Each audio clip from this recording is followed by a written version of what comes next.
अस्सलाम वालेकुम। आज हम कोरिया की स्कीम डिस्कस करेंगे। कोरिया को आपको आपको पता है कोरिया क्या होता है। बैठे बैठे जो है ना इनवॉलेंट्री पर्पजलेस मूवमेंट्स होती है। पेशेंट को बैठे बैठे ऐसे पेशेंट ऐसे ऐसे हाथ कर देगा, सर ऐसे हिला देगा, मतलब कोरिया की इनवॉलेंट्री मूवमेंट्स होती हैं। अब उसकी शॉर्ट केस की स्कीम हम कैसे करेंगे।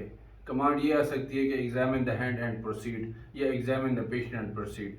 तो जब वो कमांड आती है तो अपने हैंड से शुरू करना है। हैंड में क्या, जब आप शेक हैंड करेंगे पेशेंट के साथ तो उसको ऐसे ऐसे वो आपके हैंड को इस तरह से प्रेस करेगा। इसको कहते हैं मिल्क मेड हैंड्स, गवाले के जो है ना हाथ हैं। उसके बाद आप जो है ना पेशेंट के देखेंगे तो उसकी इस तरह की डिनर फोर्क टाइप डिफॉर्मिटी आपको हैंड में नजर आएगी। तीसरे नंबर पर आप देखेंगे तो जब आप उसकी टोन चेक करेंगे, टोन पेशेंट की कोरिया के अंदर डिक्रीज आती है। ठीक है, फिर आप उसको ऐसे हाथ सीधे करने का कहेंगे तो उसका हाथ ऐसे हो जाएगा, इस तरह का हो जाएगा। और फिर जब आप उसके हाथ ऐसे कराएंगे तो ये वाला हाथ इस तरह से हो जाएगा। चौथे नंबर पर हम क्या करते हैं कि मरीज को कहते हैं कि जबान बाहर निकालें। जब जबान बाहर निकालता है तो उसकी जबान आगे पीछे होती है ऐसे।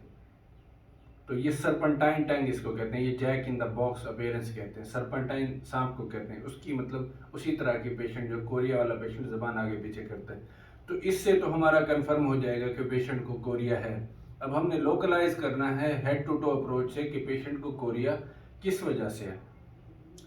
एसएलई में कोरिया होता है तो उसकी वजह से हेयर लॉस देखेंगे, और अल्सरेशन देखेंगे पेशेंट को, और मैलर रैश देखेंगे। ये अगर है तो आप कहेंगे कि एसएलई की वजह से कोरिया है। फिर आप आइज देखेंगे केसर फ्लेशर रिंग की वजह से। फिर आप यलनेस ऑफ आइज देखेंगे तो वो भी जॉन्डिस हो जाता है इसके विल्सन डिजीज के अंदर। फिर आपने थायराइड की स्वेलिंग देखनी है, हाइपरथायरॉइडिज्म या थायरोटॉक्सिकोसिस में पेशेंट को कोरिया होता है।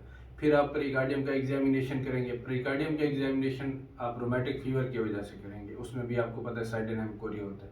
नीचे जब आप आते हैं तो आप देखते हैं कि पेशेंट को अगर हिपैटोमेगैली है, स्प्लीनोमेगैली है, तो ये एसएलई में हो सकती है, हेपेटोस्प्लीनोमेगैली विल्सन डिजीज में हो सकती है, और तीसरे नंबर पर पॉलीसाइथीमिया रबरावीरा में हो सकती है।